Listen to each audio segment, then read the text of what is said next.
La vez anterior, hermanos, hablamos en un paseo de Marcos acerca de 5 grupos de personas que al estar en contacto con Jesucristo tuvieron una reacción muy específica. Un grupo dijo que Jesucristo era un quebrantador de la ley de los judíos. Otro grupo dijo que era un hombre que hacía milagros sobrenaturales que traían beneficio, como sanar enfermedades o como alimentar a los hambrientos. Otro grupo reconoció a Jesucristo como el maestro en quien encontraban palabras de vida, de paz y de sabiduría. Otros dijeron, es un demente, está fuera de su mente, está fuera de sí. Y otros de plano dijeron, este es un aliado de Satanás, es un enviado de Satanás. Entonces en este pasaje identificamos 5 grupos de personas.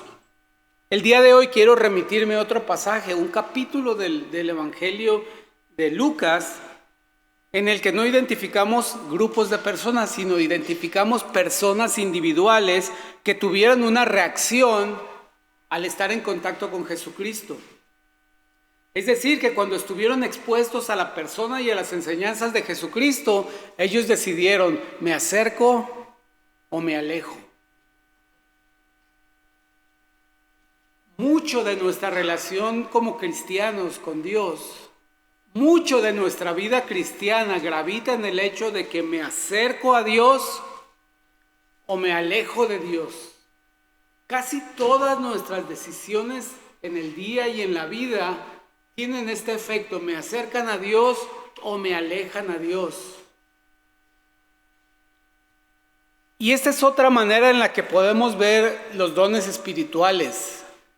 A veces pensamos que los dones espirituales se tratan de algo que yo tengo, algo que Dios me dio a mí, algo en lo que Dios me quiere usar, algo en lo que Dios me favoreció. Pero la realidad es que los dones espirituales tienen que ver con su utilidad para la obra de Dios. Le llamamos la obra de Dios a lo que Dios hace para salvar al hombre, desde que salió del huerto del Edén por causa del pecado. Todo lo que Dios ha hecho desde ese momento es la obra de Dios, y en esta época Él ha creado la iglesia, ha creado su cuerpo y su iglesia para llevar a cabo esa obra, y nos invita a participar de esa obra y nos equipa con dones espirituales para continuar su obra. Entonces el Señor, así como invitó a Humberto y a Brenda a predicar su evangelio entre los guarijíos, a cada uno de nosotros nos da una invitación a colaborar en su obra, y para eso nos equipa con un don espiritual. No nos envía a su obra sin herramientas y sin conocimiento de cómo hacerlo. Dios sigue con su obra. Él hizo una creación perfecta. El pecado interrumpió esa armonía entre Dios y el hombre, y a partir de ahí Dios comenzó una obra de redención, una obra de salvación, que en un tiempo llevó a cabo a través de una nación que es Israel. En esta época lo hace a través de la iglesia. En las 2 épocas lo hizo a través de la llegada de su reino. Y ahora en Lucas 18 vamos a ver cómo se planteó en la vida de 4 personas esta acción de acercarse o alejarse, dependiendo de su decisión acerca de lo que vieron en Jesús. Vamos a ver, por ejemplo, a una mujer que necesitaba justicia y que no desmayó ni se alejó, sino que persistió en buscar la justicia de un juez. Vamos a ver también a un pecador que entendió su necesidad, entendió la maldad que había en su vida y se confesó como impuro. Se confesó como inapto para estar delante de la presencia de Dios. Vamos a ver también a un joven que se alejó triste de Jesús después de haber hablado con él. Y vamos a ver un hombre que se fue con Jesús, que recibió algo de Jesús y decidió seguirle. Porque la realidad, la conclusión a la que quiero que lleguemos con este mensaje es que entender quién es Jesús y qué es lo que me ofrece requiere de mí una respuesta: creer o rechazar, acercarme o alejarme, no simplemente seguir igual. Seguir igual al escuchar de Jesús es cumplir un objetivo del enemigo, de Satanás. Que la palabra no haga mella en mi corazón, que el conocimiento de Jesucristo no me lleve a una acción de fe, a una acción de reconocer mi necesidad de perdón. En primer lugar, vemos una mujer que necesitaba que se decidiera su situación legal, pero no desistió. Es lo que vemos en los primeros 8 versículos del capítulo 18. Lucas 18 dice: también les refirió Jesús una parábola sobre la necesidad de orar siempre y no desmayar, diciendo: había en una ciudad un juez que ni temía a Dios ni respetaba a hombre. Había también en aquella ciudad una viuda a la cual venía a él diciendo: hazme justicia de mi adversario. Y él no quiso por algún tiempo. Pero después de esto dijo dentro de sí: aunque no temo a Dios ni tengo respeto a hombres, sin embargo, porque esta viuda me es molesta, le haré justicia, no sea que viniendo de continuo me agote la paciencia. Y dijo el Señor: oíd lo que dijo el juez injusto. ¿Y acaso Dios no hará justicia a sus escogidos que claman de día y de noche? ¿Se tardará en responderles? Os digo que pronto les hará justicia. Hermanos, y esta parábola no es una comparación entre este juez que no temía a Dios ni respetaba a los hombres y Dios. No es una comparación, al contrario, es un contraste. Está diciendo: el juez humano puede ser indiferente, puede dejar que esta mujer vaya día tras día tras día, a hacer fila, a hacer audiencia, a pedir que lo reciba.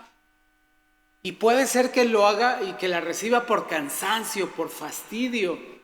Pero en contraste, nuestro Padre Celestial está disponible para escucharnos en nuestras peticiones. No está diciendo este pasaje que tenemos que hostigar a Dios con nuestra oración insistentemente para que Él nos haga caso. Lo que nos dice es que si un juez es un mal hombre, se cansa y termina concediendo lo que se le pide, imaginen vuestro Padre Celestial que los ama. ¿Cómo no concederá y cómo no escuchará y no dará la respuesta a sus peticiones? A fin de cuentas, hermanos, si vemos este pasaje, la frase importante, la clave y la enseñanza que yo quiero que tú te lleves es la siguiente: hay una gran necesidad de orar siempre y no desmayar. Porque este es el tema que el Señor trajo con esta parábola. La necesidad de orar siempre y no desmayar. ¿Qué cosas nos hacen desmayar, hermano? No es que no prendió el tostador de pan en la mañana o que no me llegó el paquete que esperaba. No, esas cosas no nos hacen desmayar. Nos hacen desmayar cosas importantes y graves en nuestra vida. La salud de un ser querido, la salud personal, un problema familiar fuerte, un problema legal fuerte, la falta de trabajo, un conflicto difícil con otra persona. Esas cosas nos hacen desmayar. Y dice el Señor que sobre esas cosas que producen desmayo, que producen desfallecimiento, hay que orar siempre. No hay cosa que no podamos remitir a Dios como una cosa que Él puede atender y contestar inmediatamente. Cuidado, que a veces confundimos que Dios no responde con que Dios respondió diciendo que no va a intervenir. A veces Dios decide no intervenir en algún asunto. Y hermanos, es mi opinión que en muchos asuntos de nosotros Dios elige no intervenir porque respeta nuestra capacidad de decisión y nuestra capacidad de lidiar con las consecuencias de nuestras propias decisiones. Eso no significa que no debamos pedirle a Dios y solicitar en su misericordia que Él cambie el curso de la acción. Pero siempre la enseñanza es que siempre tenemos que estar orando y no desmayar. Si es un asunto que me demanda y me pone en el límite de mis capacidades, como un problema de salud, un problema legal, una deuda impagable, no significa que voy a dejar de orar porque yo estoy viendo que el Señor ya no me contestó esto, yo estoy viendo que el Señor ya no me libró de este problemón, voy a dejar de orar. No, el Señor puede haber contestado y la contestación es: Manuel, soporta esta situación, aguanta esta situación, sigue adelante, no desmayes, sigue orando por fortaleza, por ánimo, por sabiduría y porque las cosas cambien y llegue a la conclusión este asunto. Con mucha gratitud a Dios les comento que el análisis de la tiroides de mi hija no arrojó ningún problema, todo está bien, gracias a Dios. Después de extirpado, no hay ninguna difusión de ese cáncer y gracias a Dios estamos contentos y agradecidos por eso, hermanos.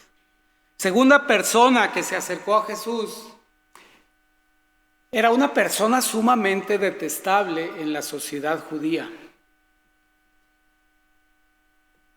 Yo no sé, creo que con nosotros como sociedad repudiamos mucho a un político que cambia de partido cada 2 años, ¿no? Cada periodo de elecciones. Porque de por sí la clase política no es alguien muy favorecido por nosotros, pero cuando están continuamente cambiando de ideología y cambiando de partido, uno piensa, pues, ¿qué está buscando? ¿Tiene una ideología o está simplemente buscando ser elegido y tener un puesto? Bueno, alguien así eran los publicanos, los recaudadores de impuestos. La sociedad judía los detestaba porque les cobraba el dinero para dárselo al Imperio Romano y aparte se quedaban con una comisión. El Imperio Romano les decía, júntame 20 talentos este mes, pero él podía recaudar 25 y se quedaba con 5 talentos de las familias de los judíos. Entonces es el hombre del que se habla este pasaje, dice el versículo 9 de este mismo capítulo: a unos que confiaban en sí mismos como justos y menospreciaban a los otros, también les dijo esta parábola. 2 hombres subieron al templo a orar. Uno era fariseo, o sea, alguien que respetaba la ley, alguien con muy buena reputación religiosa. Y el otro publicano, recaudador de impuestos. El fariseo, puesto en pie,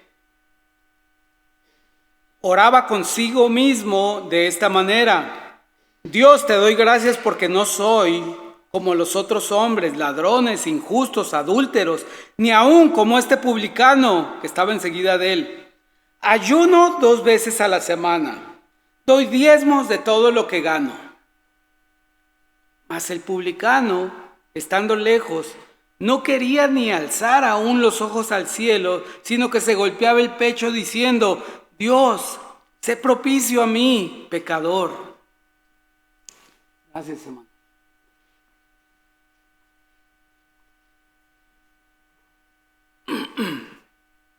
Os digo que éste descendió a su casa justificado antes que el otro. Porque cualquiera que se enaltece será humillado, y el que se humilla será enaltecido. Traían a él los niños para que los tocase, lo cual viendo los discípulos les reprendieron.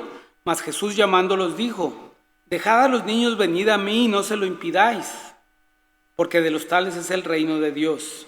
De cierto os digo que el que no recibe el reino de Dios como un niño, no entrará en él. De nuevo tenemos una parábola de contrastes. Un fariseo que la misma palabra dice que oraba consigo mismo. Se estaba diciendo: tú eres muy bueno, no eres como este cobrador de impuestos, no eres como los adúlteros, no eres como los ladrones, no eres como los defraudadores. Eres muy bueno. Estaba orando consigo mismo, eso dice la palabra. Y hermanos, mucho cuidado, porque a veces cuando compartimos el evangelio, Estamos hablando de nosotros y no de Jesucristo y lo que Él hizo en la cruz del Calvario, lo que logró con su resurrección y lo que logró en mi vida cuando puse mi fe en Él. A veces estamos hablando de nosotros. Yo hice, yo fui, yo dije, yo traje, yo hice esto, yo me entristecí, El Evangelio tiene que ser acerca del Señor Jesucristo, no de nosotros. Claro, mi testimonio tiene que incorporar mi historia personal, pero hay que minimizarla para que resalte la historia, el sacrificio de Cristo en la cruz y llegar a este momento donde yo puse mi fe en que eso era cierto, en que eso ocurrió, en que eso fue la realidad en aquel tiempo y esa realidad me beneficia con el perdón y la salvación de Dios. En pocas palabras, este fariseo se jactaba de lo que había logrado, pero el recaudador de impuestos realmente oraba, realmente estaba triste. Pienso que por eso, hermanos, cuando oramos, bajamos la cabeza. Pienso que por este pasaje inclinamos nuestra cabeza, porque estamos, como casi siempre que oramos, confesamos pecado y pedimos perdón a Dios. No queremos voltearlo a ver al rostro por vergüenza, ¿verdad? Esa es la razón por la que lo hacemos así. Este publicano realmente oraba. El fariseo regresó a su casa, pues peor que como había llegado, ¿no? Porque aparte había juzgado a una persona. Es decir, el fariseo con su oración le añadió un pecado a la jactancia. Pero el publicano se fue a su casa perdonado, declarado justo.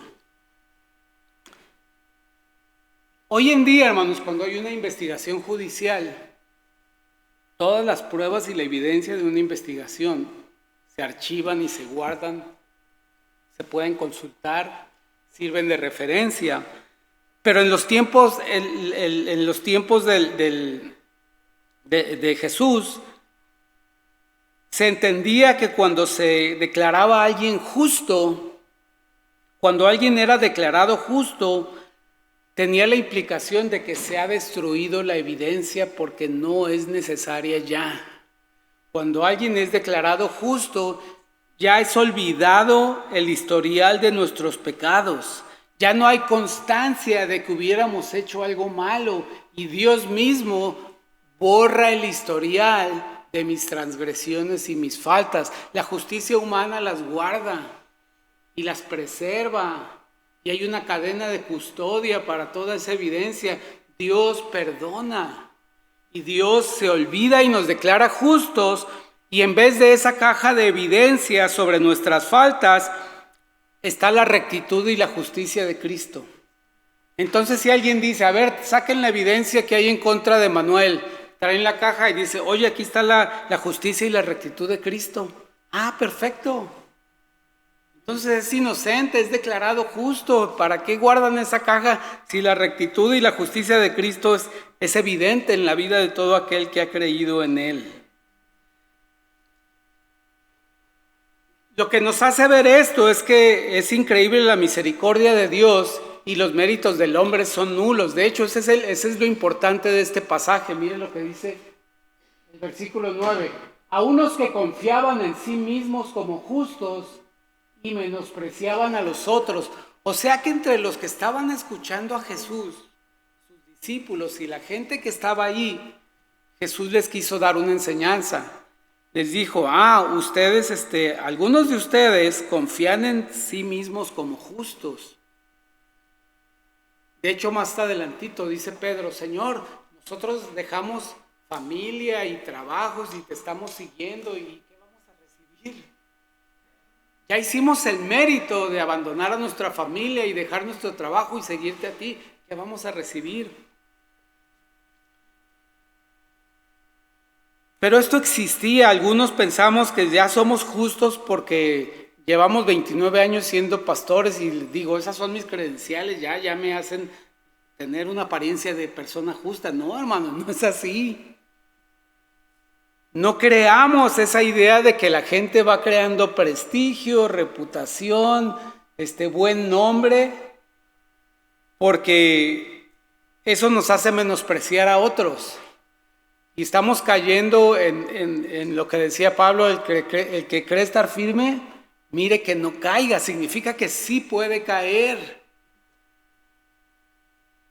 Podemos ver algunas personas encarrilados en una trayectoria de servicio a Dios como misioneros, como pastores, como personas que están sirviendo a Dios intensamente, pero hermanos, podemos caer de la noche a la mañana. Por eso tenemos que buscar, no confiar en nosotros mismos como justos, sino hacer como este hombre, sin voltear a ver el rostro al Señor, decir: perdóname, Señor, porque hice esto otra vez, perdóname porque caí otra vez en esto. Tenemos que hacer este ejercicio diario de evitar confiar en nuestra propia justicia. Es muy común, hermanos, para el creyente que va conociendo de la palabra, que va santificando su vida.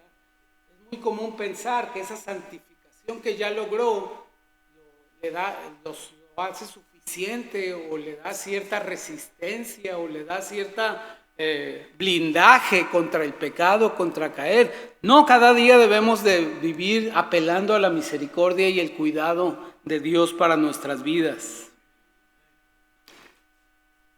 Tercer personaje que estuvo con Jesús y se alejó triste después de hablar con él. Versículo 18 de este capítulo dice: un hombre principal le preguntó, diciendo: Maestro bueno, ¿qué haré para heredar la vida eterna? Jesús le dijo: ¿por qué me llamas bueno? Ninguno hay bueno sino solo Dios. Los mandamientos sabéis: no adulterarás, no matarás, no hurtarás, no darás falso testimonio, honra a tu padre y a tu madre. Él dijo: todo esto lo he guardado desde mi juventud. Jesús, oyendo esto, le dijo: aún te falta una cosa. Vende todo lo que tienes y dalo a los pobres, y tendrás tesoro en el cielo. Y ven, sígueme. Entonces él, oyendo esto, se puso muy triste, porque era muy rico. Al ver Jesús que se había entristecido mucho, dijo: cuán difícilmente entrarán en el reino de Dios los que tienen riquezas.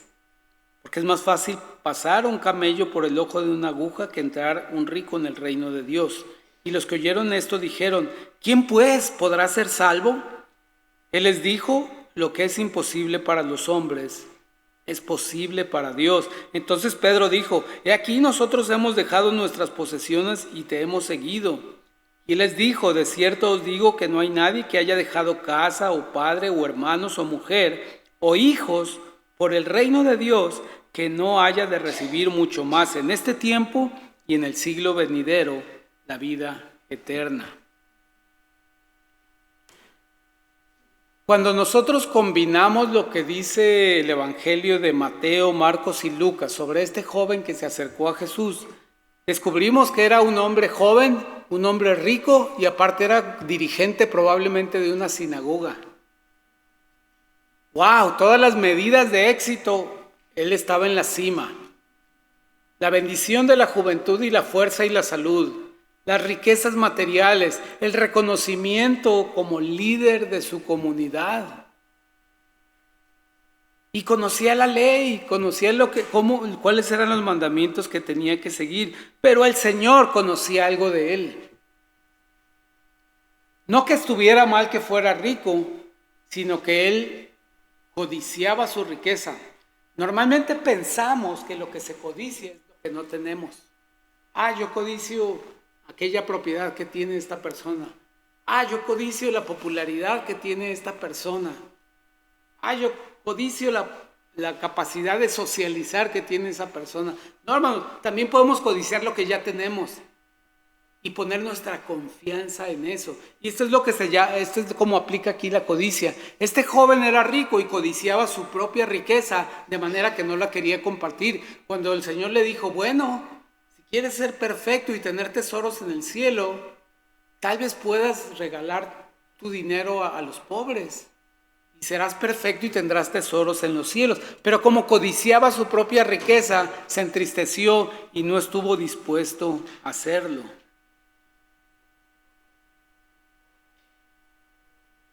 Podemos codiciar muchas cosas que no son dinero, y eso también interfiere y no nos deja seguir al Señor Jesucristo.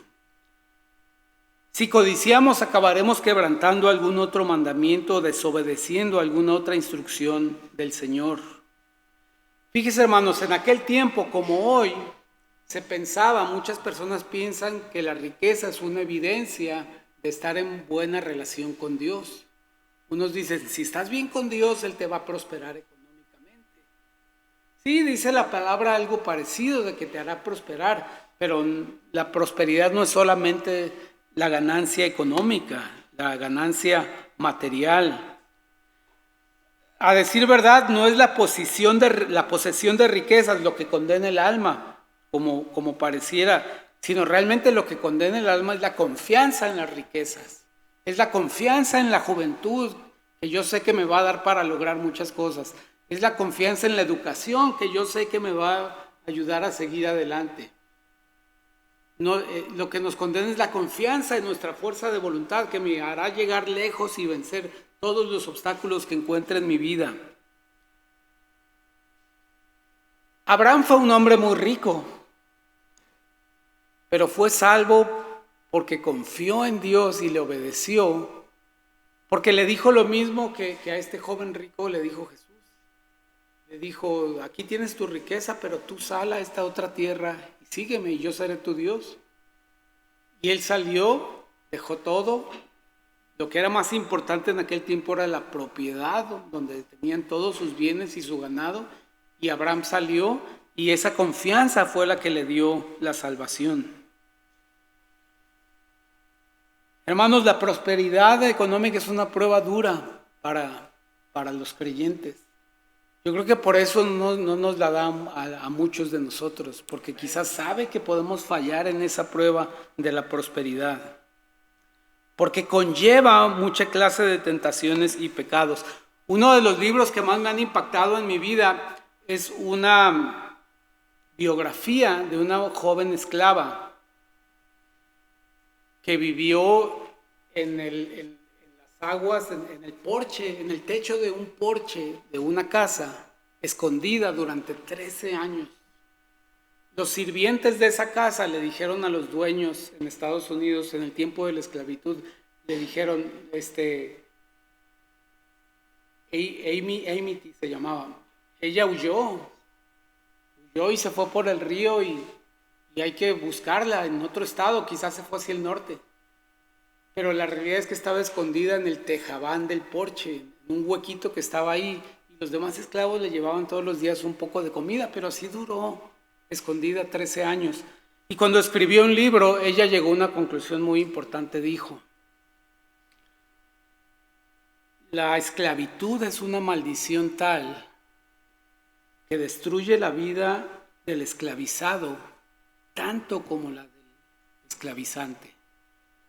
La persona que esclaviza a otra persona destruye su propia vida por las posibilidades que tiene de explotar a otra persona, de ser dueño de la voluntad y de la vida de otra persona, lo lleva a cometer cosas que atentan y corrompen su propia persona. Y fue muy claro para mí que la esclavitud no solamente terrible para el esclavizado, sino que también es terrible para el que esclaviza, ¿no? Sin saberlo, pensando que tiene una ventaja. Al contrario, está en una gran desventaja por esa prosperidad que le da tener esclavos. La enseñanza de este pasaje, hermanos, es ¿quién pues podrá ser salvo? Es exactamente lo que oraba el publicano. Señor, sé propicio a mí. Señor, ¿querrás perdonarme? ¿Podré ser salvo de tu ira y de tu enojo por las cosas que he cometido y que he hecho mal en contra de mis hermanos judíos, cobrándoles impuestos con comisión para mí? ¿Quién podrá ser salvo? Esto le preguntaba el joven rico, porque sabía que todavía algo en su vida que no le había entregado a Dios, y preguntaba, ¿seré salvo así con esta codicia? Y el Señor responde, lo que es imposible para los hombres es posible para Dios. Humberto y Brenda yo sé que para ustedes les suena imposible juntar 45,000 pesos al mes para ir al campo. Para el Señor es perfectamente posible. Confiemos en eso juntos. Finalmente, hermanos, este hombre que se fue con Jesús lo vamos a dejar para el siguiente mensaje.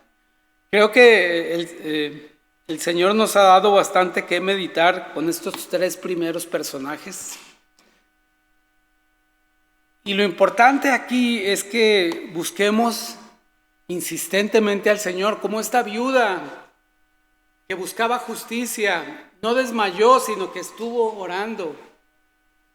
Y este hombre preguntaba al Señor, ¿cómo podré ser salvo? Si según yo ya hago todo bien, ¿cómo podré ser salvo? ¿Qué me falta? Y finalmente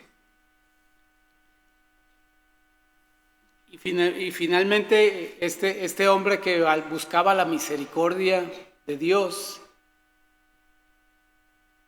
y el rico decía, ¿podrá alguien ser salvo? Decían los discípulos, esto es muy difícil, ¿podrá alguien ser salvo? Y el Señor te dice, lo que para ti es imposible, para mí es posible. Yo puedo hacerlo, pero es importante que estemos en contacto, que estés cerca de mí, que estés más cerca de mí. Entonces termino preguntándote esto, ¿para ti qué es estar más cerca del Señor? ¿Para ti qué es estar cerca del Señor? ¿Cómo estás seguro de que esta semana estuviste más cerca del Señor que la semana anterior o el mes pasado?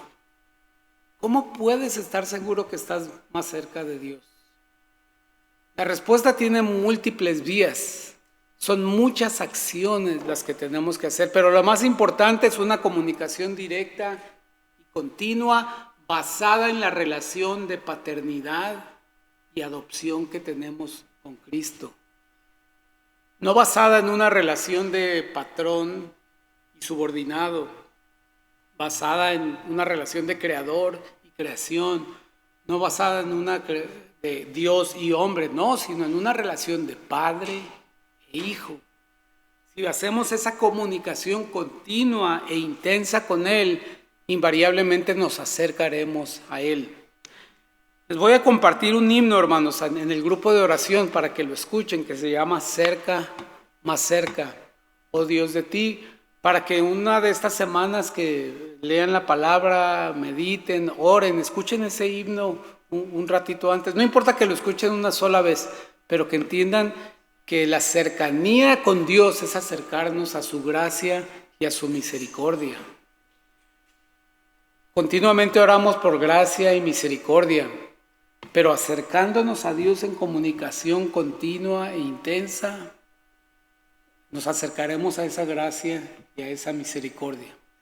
Dios les bendiga, hermanos.